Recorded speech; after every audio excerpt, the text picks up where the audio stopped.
అపోస్తలుల కార్యములు 11వ అధ్యాయము. అన్యజనులను దేవుని వాక్యము అంగీకరించిరని అపోస్తలులను యూదయ యందంతటనున్న సహోదరులను వినిరి. పేతురు యెరూషలేమునకు వచ్చినప్పుడు సున్నతి పొందిన వారు, నీవు సున్నతి పొందని వారి యొద్దకు పోయి వారితో కూడా భోజనం చేసితివని అతనితో వాదము పెట్టుకునిరి. అందుకు పేతురు మొదటి నుండి వరుసగా వారికి ఆ సంగతి ఇలాగ వివరించి చెప్పాను. నేను యొప్పే పట్టణంలో ప్రార్థన చేయుచుండగా పరవశుడనైతిని.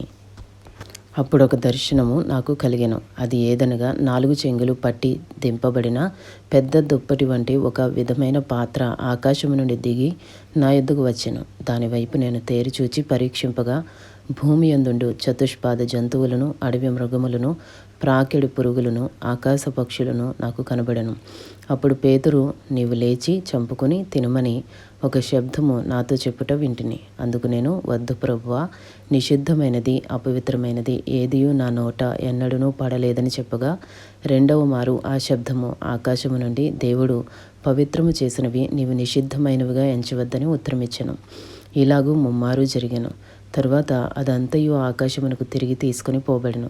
వెంటనే కైసరయ నుండి నా యొద్దకు పంపబడిన 3 మనుషులు మేమున్న ఇంటి యొద్ద నిలిచియుండిరి.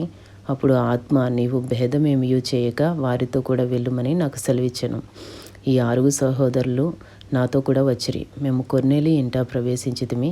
అప్పుడతడు, నీవు యొప్పేకు మనుషులను పంపి పేతురు అను మారు పేరు గల సీమోనును పిలిపించుము.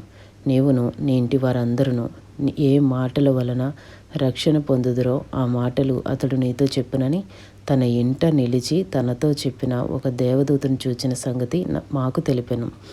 నేను మాట్లాడ ఆరంభించినప్పుడు పరిశుద్ధాత్మ మొదట మన మీదకి దిగిన ప్రకారము వారి మీదకినే దిగెను. అప్పుడు యోహాను, నీళ్లతో బాప్తిసం ఇచ్చెను గాని మీరు పరిశుద్ధాత్మలో బాప్తిసం పొందుదురని ప్రభువు చెప్పిన మాట నేను జ్ఞాపకం చేసుకుంటుని. కాబట్టి ప్రభు అయిన యేసుక్రీస్తునందు విశ్వాసం ఉంచిన మనకు అనుగ్రహించినట్టు దేవుడు వారికి కూడా సమాన వరము అనుగ్రహించి ఉండగా దేవుని అడ్డగించుటకు నేను ఏపాటి వాడనని చెప్పాను. వారు ఈ మాటలు విని మరేమీ అడ్డము చెప్పక, అట్లయితే అన్యజనులకును దేవుడు జీవార్థమైన మారుమనసు దయచేసి ఉన్నాడని చెప్పుకొనుచు దేవుని మహిమపరిచిరి. స్తెఫను విషయంలో కలిగిన శ్రమను బట్టి చెదిరిపోయిన వారు యూదులకు తప్ప మరి ఎవనికిని వాక్యము బోధింపక ఫీనీకే, కుప్ర, అంతియొకయ ప్రదేశముల వరకు సంచరించిరి. కుప్రియులు కొందరును, కురేనీయులు కొందరును వారిలో ఉండిరి. వీరు అంతియొకయకు వచ్చి గ్రీసు దేశపు వారితో మాట్లాడుచు ప్రభు అయిన యేసును గూర్చిన సువార్త ప్రకటించిరి. ప్రభు హస్తము వారికి తోడేయుండెను గనుక నమ్మిన వారనేకులు ప్రభువు తట్టు తిరిగిరి. వారిని గూర్చిన సమాచారము యెరూషలేములోనున్న సంఘపు వారు విని బర్నబాను అంతియొకయ వరకు పంపిరి. అతడు వచ్చి దేవుని కృపను చూచి సంతోషించి ప్రభువును స్థిర హృదయముతో హత్తుకొనవలెనని అందరినీ హెచ్చరించెను. అతడు పరిశుద్ధాత్మతోనూ విశ్వాసముతోనూ నిండుకునిన సత్పురుషుడు. బహుజనులు ప్రభువు పక్షమున చేరిరి. అంతటా అతడు సౌలును వెదుకుటకు తార్సునకు వెళ్ళి అతన్ని కనుగొని అంతియొకయకు తోడుకొని వచ్చెను. వారు కలిసి 1 సంవత్సరం అంతయు సంఘములో ఉండి బహుజనులకు వాక్యమును బోధించిరి. మొట్టమొదట అంతియొకయలో శిష్యులు క్రైస్తవులనబడిరి. ఆ దినముల యందు ప్రవక్తలు యెరూషలేము నుండి అంతియొకయకు వచ్చిరి. వారిలో అగబు అను ఒకడు నిలువబడి భూలోకమంతటా గొప్ప కరువు రాబోచున్నదని ఆత్మ ద్వారా సూచించెను.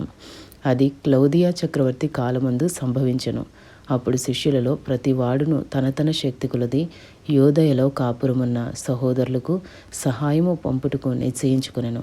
అలాగున చేసి బర్నబా, సౌలు అను వారి చేత పెద్దల యొద్దకు దానిని పంపిరి.